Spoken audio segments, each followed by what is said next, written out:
Schindler's List is the next Steven Spielberg series of reviews. Um, Man, this is the one I've dreaded watching because not because it's a bad movie, of course. This is a fantastic movie.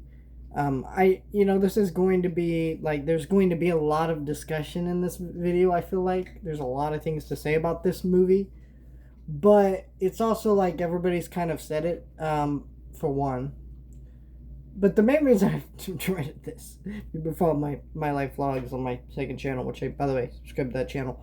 I do the male to female hormone updates, and some of that's not been looking good lately. Like, not saying I'm having like major problems or I'm gonna quit, but more just that I've been feeling the negative side effects a little bit more lately, and I've been depressed and tired and just exhausted a little bit more. And so when it came to watching a 3-hour movie about the Holocaust that's depressing and sad, I was like, I don't really want to do that. But of course I had to because it was the next installment of the review series. It's also a movie I've seen before. So this is one of those movies. I forget who said this quote, but I believe this quote, that every good movie you can watch again. Kind of believe that to some degree. I think majority of good movies are movies that you'll revisit or want to revisit. This is not one of those. I think there's also some movies that, you get enough out of them the first time. Maybe you just don't want to revisit. That's just me. But I think majority of good movies, that is true. But this is not one of those. Because again, this movie's about the Holocaust. And the imagery in this movie is so striking and so good that I think that you leave the movie with those images in your head forever, and it's haunting. Because this is one of the most surreal versions of the Holocaust ever captured in film. Steven Spielberg is a Jewish man who grew up, I think he grew up in like the 50s. I can't remember.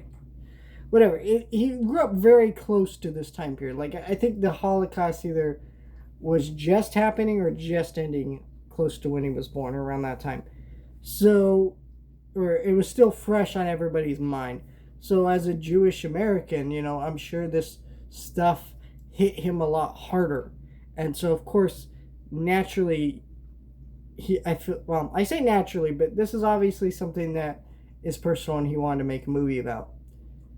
And, and I think he is the right person to make a movie about this. There's other people who made stories about World War II and the Holocaust, but this is a one that's really particularly striking. And there's so many great creative decisions that he did to this movie, where this movie's in black and white, because it is a very gray, disturbing time period, but the moments of color in this movie. There's a quote, where you see the little girl in this movie with the red jacket, and she is always depicted with that red jacket, even though the rest of the movie's in black and white. And the reason for that is because Spielberg was trying to show you that this is innocence, and he also said that part of it is to remind people that we had the ability to stop this. We had the ability to recognize what was going on, but we didn't until it was too late. And really, that's a message that we're still kind of preaching today in America and other countries. We are seeing not these exact type of events, of course, but very similar stuff going on that is escalating very quickly and could lead to very similar situations like in this movie, or already has, and there's not enough people stepping up. And it really speaks to something of human nature, and I think that's really sad. John Williams' score is amazing in this movie, if very minimal. The cinematography in this movie is gorgeous. I will tell you the moments that I would say the moment that makes me cry, because a lot of people might say a lot of scenes. The two that make me cry uh, was the one where the Jewish woman is taken by a guard just out in open, and he shoots her right in the head. But right before he shoots her right in the head, this Nazi, she says that it's going to take a lot more than that, and he says, "I'm sure you're right." Bam. But the way that that scene's directed is you do not actually hear like the bam, like the gunshot. No,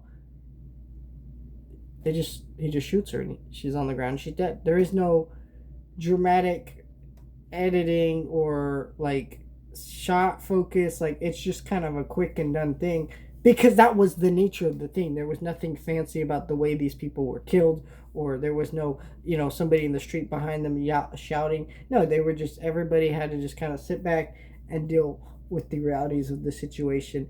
And that is horrific.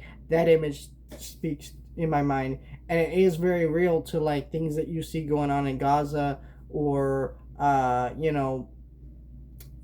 even videos when the Ukraine war just first started, things like that. And so I'm like, man, that shit is so real and fucking painful to watch. It actually makes me sick to my stomach.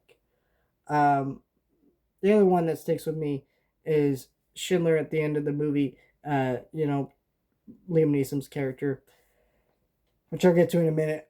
He says the line about, I forget the exact wording, but he basically doesn't want people to praise him as a hero because he did a lot of fucked up things within the movie. And yes, he led to a lot of saving of Jewish people and a lot of things, but he was also someone who inadvertently led to a lot of deaths. And that is such a beautiful thing of human nature, of, greed and money corrupting things, and being able to find let go of that and break free, but realizing there is no true remorse when you're involved in a thing like this, whether indirectly or not. I mean, there are people in my life that I feel like are watching some of the shit go on now, and as much as I try to have sympathy and be like, look, maybe they're just a little dumb, there's also a part of me that does have to recognize they're a lot like that character in that movie, where yes, they're just so hardened by things and they're not willing to let go, and they might get to a point where it's too late for them. Like Schindler, where yes, they may able to recognize and start doing the incredible thing. I don't know. But it's such a read on human nature that that part makes me sad. And this movie also just always makes me forget how much we've really wasted Liam Neeson as an actor. Liam Neeson is one of the greatest actors living today. But we don't give him credit for that because Liam Neeson in his old age decided, oh, I'm going to do the Taken thing like 1,500 times. He stopped trying as much. And it really sucks because you're like, this guy should have an Oscar to his name. He should have, I don't think he won for this movie. I can't remember. But a lot of people involved in movies like this should have more awards. And he just doesn't. Not that an Oscar is like everything, but it is kind of crazy. We forget that this dude was Qui-Gon Jinn. He was in movies like this. He was this phenomenal dramatic character actor, and we just don't think of him that way anymore. And I feel like now, since he's a little bit older, his career, he's able to start doing more interesting things like Naked Gun, but not quite in the way, but not quite, going back to dramatic stuff. He's kind of like Tom Cruise in that way, where we kind of forget, yeah, Tom Cruise was this really amazing dramatic actor, but at least Tom Cruise had a bigger catalog of those, where Liam Neeson kind of just stopped doing that at a point, and it feels kind of something we've lost. So I really love this movie, of course. Will I watch it anytime soon? Probably not. This is a movie that I do feel like, after finally rewatching it, it is a movie that I may go back to, because I do think that every once in a while you do need to be reminded about the shit that went on here. And because if you're not reminded about this stuff, what are you really doing? Because this shit is going to happen again, is happening again, and it's disturbing. And this is one of the most powerful movies depicting that I've ever seen. Another movie I really like, by the way, depicting this is Jojo Rabbit, but That's very much from a comedic angle, but I do feel like these movies can go hand in hand in the sense that they depict some of these really sad emotional beats, but in the nature of very different lenses that flow into each other, and I think that's very interesting. So think about I am probably going to rewatch Jojo Rabbit now because I have that on the mind, but very sad movie. I want to cry just even talking about this movie for 10 minutes. Honestly, was surprised I just made a 10-minute video out of this movie because I didn't feel like I was going to have a lot to say, but I also did at the same time.